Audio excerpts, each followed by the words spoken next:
All right, so we have Kim here, who is 6 weeks out from left knee and left hamstring BMAC PRP injections.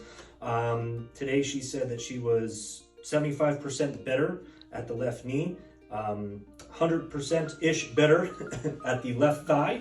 Why don't you go ahead and just tell us about how this process has been so far? It's been pretty interesting.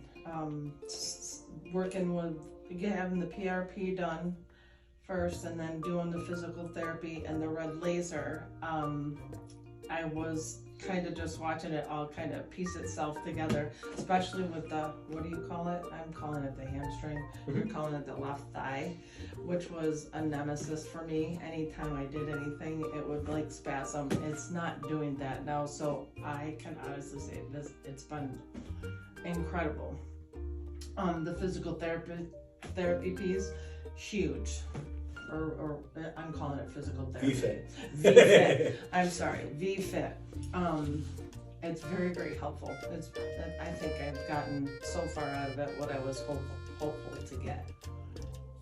Yeah, so we were able to increase your knee flexion quite a bit. And most importantly, you're able to go back to deadlifting at this point, though light. But we're able to get back into some of those functional activities that you're enjoying, right? Yes. So, yes. I thank you for that. Great work. I thank you for that.